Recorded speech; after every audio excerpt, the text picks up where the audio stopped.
সকলকে জয় যিশু। এই টপিকটি ৮ নম্বর পয়েন্ট, অন্য ভাষার দান প্রার্থনা করার দান নয়। কিছু লোক বলে কি আমাকে অন্য ভাষাতে জিব্রিস আর গ্লোসা যদিও হয় তাও বলছি আমাকে প্রার্থনা করতে হবে, কেননা বাইবেল বলছে প্রার্থনা করো। এখন পর্যন্ত আপনাদের যে ঝটকা মিলেছে না, ঠিক ওই রকম আরো ঝটকা দিচ্ছি, আপনাদের আরো অ্যাঙ্গেল দিচ্ছি। আপনাদের এক ঝটকা লাগতে পারে, আপনাদেরকে প্রুফ করে দেব আমি কি পৌল কোনো দিন বলেনি যে টাংসে প্রেয়ার করো, টাংসে প্রার্থনা করো, কোনো দিন বলেনি। পৌল কোনো দিন বলেনি যে অন্য ভাষাতে প্রার্থনা করো। এ পাথর কি লকি, এ কোনো দিন বলেনি। এবার হয়তো আপনাদের ঝটকা লাগতে পারে। দেখুন ১ করন্থীয় ১৪ অধ্যায় ১৩ নম্বর বাক্যে কি বলছে, যে লোক বিশেষ ভাষায় কথা বলে সে প্রার্থনা করুক, যেন তার অর্থ সে বুঝিয়ে দিতে পারে। ধ্যান দিয়ে দেখুন কি বলছে এখানে। ও বলছে কি তুমি বলছো আর ওর অনুবাদ তোমাকে মিলছে না, ট্রান্সলেশন আশেপাশে নেই, তো তোমাকে কি করতে হবে? তোমাকে প্রার্থনা করতে হবে কি ওর অর্থ ও তা বুঝিয়ে দিতে পারি। এভাবে অনুবাদ অর্থাৎ অর্থ বুঝিয়ে দেওয়ার জন্য প্রার্থনা করতে হবে, অনুবাদ বুঝিয়ে দেওয়ার জন্য প্রার্থনা করতে হবে। এ পৌল বলছি অন্য ভাষাতে প্রার্থনা করার জন্য নয়। কিন্তু আপনাদের কি শেখানো হচ্ছে বা আপনাদেরকে কি শেখাচ্ছে না, আপনাকে বলছে যে বলো বলো, repeat the word, repeat the word. বাক্যকে টুইস্ট করবেন না, যেরকম লেখা আছে ওকে ভালো করে পড়ুন, নয়তো টিচিং কংক্রিট বেনে যাবে। যা এখন বেনে গেছে ও কথা আলাদা, কিন্তু যারা নিউট্রাল আমি ওদের কথা বলছি, আমি আবারও বলছি, কেননা লোকেদের মাথাতে বাতি জ্বলে না। তো যে লোক বিশেষ ভাষায় কথা বলে সে প্রার্থনা করুক। ১ করন্থীয় ১৪ অধ্যায় ১৪ নম্বর বাক্য কি বলছে দেখুন, কারণ আমি যদি বিশেষ ভাষায় প্রার্থনা করি, ও হচ্ছে গ্লোসা। কেননা এখানে বলেছিলাম না, এর কাছে ইন্টারপ্রেট নেই, অর্থাৎ অনুবাদ নেই। তো যে দান মিলেছে গ্লোসা, পৃথিবীর ভাষা, ও ওতে প্রার্থনা করছে, ওতে প্রার্থনা করুক। প্রভু ভাষা তো মিলে গেছে, ও বলবে কি প্রভু ভাষা তো মিলে গেছে, কিন্তু আমি জানি না আমি কি বলছি। তারপর দেখুন কি লেখা আছে, তবে আমার আত্মা প্রার্থনা করছে কিন্তু আমার বুদ্ধির কোনো উপকার হয় না। আমার আত্মা তো প্রার্থনা করছে কিন্তু আমার বুদ্ধি কোনো উপকার হয় না। আমি জানি না আমি কি বলছি। তো এর অর্থ হলো আমাকে প্লিজ প্রকট করো আমি কি বলছি। এই তো লেখা আছে, যে বলে সে এর অর্থ বুঝিয়ে দেয়। কারণ আমি যদি কোনো বিশেষ ভাষায় প্রার্থনা করি, তবে আমার আত্মা প্রার্থনা করছে, কেননা আমি আত্মিক, তাই আত্মা প্রার্থনা করছে, কিন্তু আমার বুদ্ধি কোনো কাজের নয়, কোনো উপকার হয় না।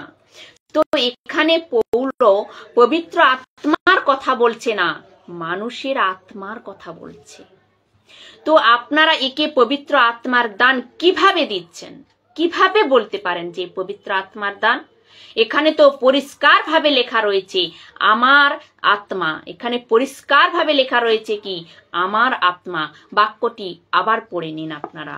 তো কি শেখাচ্ছেন, আপনি যখন অন্য ভাষাতে প্রার্থনা করেন তো পবিত্র আত্মাতে প্রার্থনা করছেন। এ কনসেপ্টকে ক্লিয়ার করে দিলাম। ও ফেল হয়ে গেছে, ফেল হয়ে গেছে। যারা এর পক্ষে ওদের কথা বলছি, আর যারা নিউট্রাল ওরা শিখবে। আর যারা ফলো করছেন, লাইক করছেন, আপনাদের বলছি আপনারা লাস্ট পর্যন্ত টিকে থাকুন, কেননা এরকম প্রচার হয়তো বারবার পাবেন না।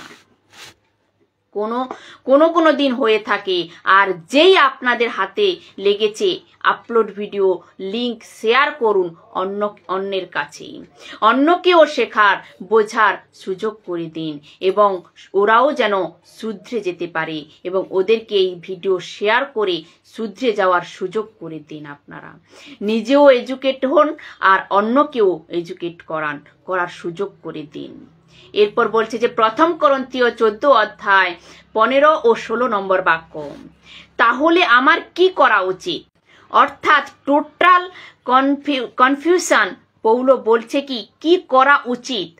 আমি আত্মায় প্রার্থনা করব, অর্থাৎ নিজের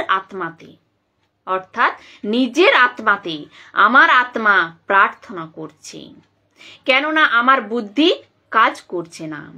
আবার আমার মন দিয়েও প্রার্থনা করব। কেননা অনুবাদ মিলে গেছে। ওয়াও, কি বলছে? অনুবাদ মিলে গেছে। আমাকে যতক্ষণ না অনুবাদ মিলছে ততক্ষণ আমার আত্মা প্রার্থনা করেছিল, কিন্তু যখনই অনুবাদ মিলে গেছে তো বুদ্ধিতেও প্রার্থনা করছে। এবার দেখুন কি বলছে, আমি আত্মাতে স্তবগীত করব, আবার মন দিয়েও স্তবগীত করব, কেননা ওয়ার্শিপ হতো। 16 নম্বর বাক্যে কি বলছে দেখুন, কারণ তুমি হয়তো তোমার আত্মাতে ঈশ্বরের প্রশংসা করেছ, কিন্তু যে লোক কেবল শ্রোতা হিসাবে সেখানে আছে সে না বুঝে কেমন করে তোমার ধন্যবাদের আমিন বলবে, কারণ তুমি কি বলছো তা তো সে বুঝতে পারছে না। 17 নম্বর বাক্যে দেখুন কি বলছে, তুমি হয়তো খুব সুন্দরভাবে ঈশ্বরকে ধন্যবাদ দিচ্ছ, কিন্তু এর দ্বারা অপরকে আত্মিকভাবে গড়ে তোলা হচ্ছে না। এর অর্থ কি? এর অর্থ হলো বেস্ট। 1 করন্থীয় 14 অধ্যায় 13 নম্বর বাক্যে কি বলছে দেখুন, যে লোক বিশেষ ভাষায় কথা বলে সে প্রার্থনা করুক, যেন তার অর্থ সে বুঝিয়ে দিতে পারে। অর্থাৎ প্রভু আমায় ইন্টারপ্রেট করার অর্থ দেয়। তো কোনো দিন পৌল বলেনি অন্য ভাষাতে প্রার্থনা করো। তো এ কনসেপ্টও ক্লিয়ার হয়ে গিয়েছে।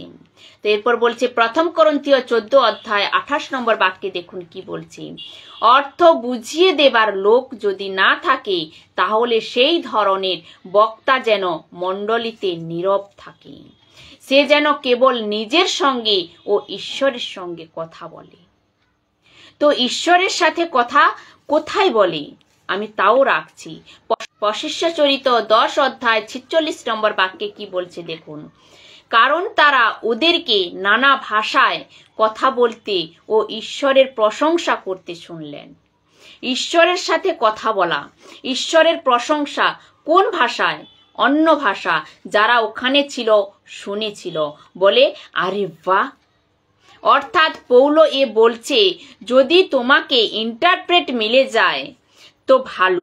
পৌল কি বলছে না, যদি তোমাকে ইন্টারপ্রেট মিলে যায় তো ভালো, আর যদি না মিলে তো চুপ করে থাকো আর নিজের আত্মাকে কথা বলো বা ঈশ্বরের সাথে কথা বলো, কেননা আমার কাছে ইন্টারপ্রেট নেই। কিন্তু শর্ত কি? যা তুমি বলছো ওকে প্রকট করো, কিন্তু যতক্ষণ না ইন্টারপ্রেট মিলছে ততক্ষণ চুপ করে থাকো।